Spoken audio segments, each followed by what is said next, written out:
Wir hatten den Plan, eine Gruppe von außergewöhnlichen Leuten zusammenzubringen. Sie müssen mitmachen. Und wenn ich Nein sage? Dann überzeuge ich Sie. Schauen wir mal, wen wir hier so haben. Wir haben ein paar Superkiller. Ein Mann mit atemberaubenden Aggressionsbewältigungsproblemen. Ein Halbgott. Einen Supersoldaten.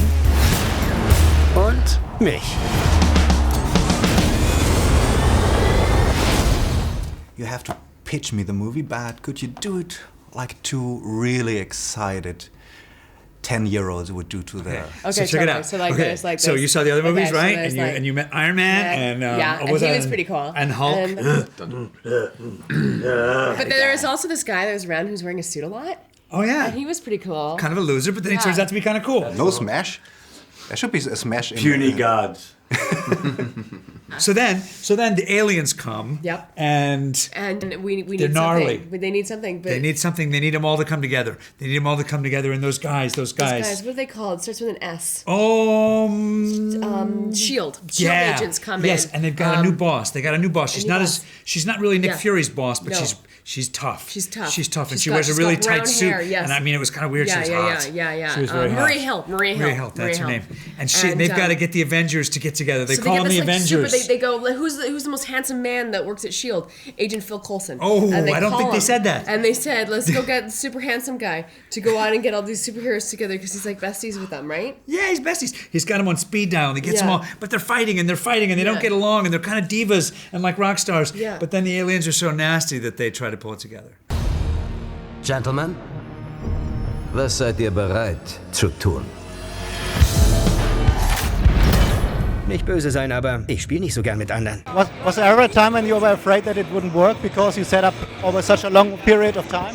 I think so. It's like, you do it in a comic book and you can tell it in 10 or 12 pages, but I didn't know if it would be able to be sustainable on the screen.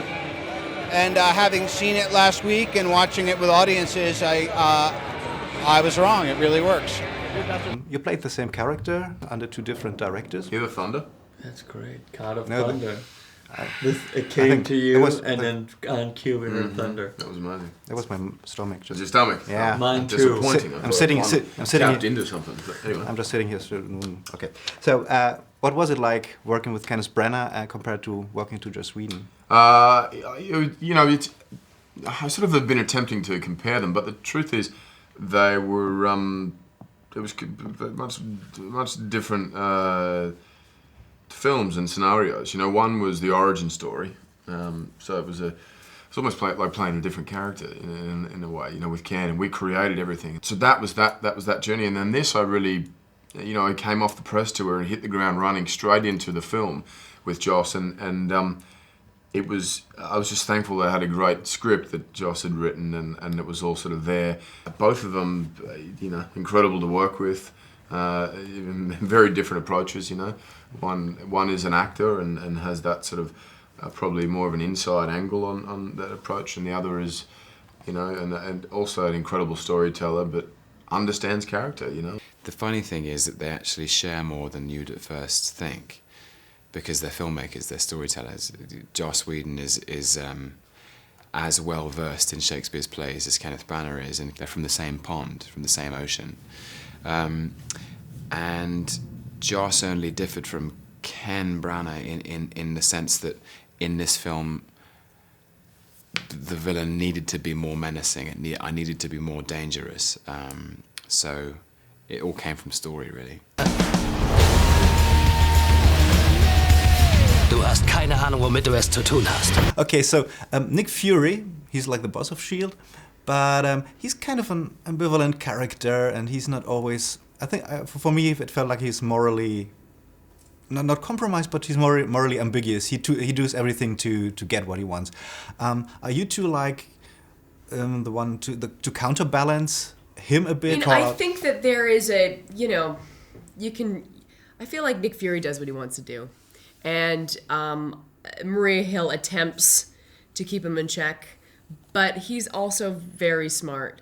And I think in this movie especially, he has a plan for how this is going to go down. He doesn't know if he can execute it, but he has a goal in mind. Yeah, I think that's the age-old question of do the ends justify the means, and I think Agent Coulson has known Nick Fury long enough to know that his intentions are to protect the world, and that at the same time S.H.I.E.L.D. doesn't have as much supervision as perhaps they should. Wir sind kein Team. Wir sind eine Zeitbombe. How much fun is it to be evil? Well, I suppose Loki is the villain, has a charisma and a freedom from moral compass that's quite fun to inhabit. Yeah. Do you think he views himself as evil because he always looks like he has a blast? No, I don't think so. I think every villain is a hero in his own mind.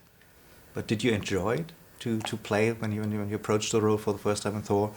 Did you enjoy that he's not like he's not a boring villain? He's a very intelligent, a very charming, very ambivalent villain. Yeah, he's a great character. Yeah, I think what gives him his appeal is that he's quite complicated and he's ambiguous, and he's motivated by a sadness and a loneliness and a kind of an emotional heartbreak. But on the surface, he's very, very intelligent and very charming and quite elegant. Again, that's propelled by a vanity and an arrogance. But there's all of this stuff that's interesting about people. Wenn wir die Welt schon nicht beschützen können, die Avengers werden sie rächen.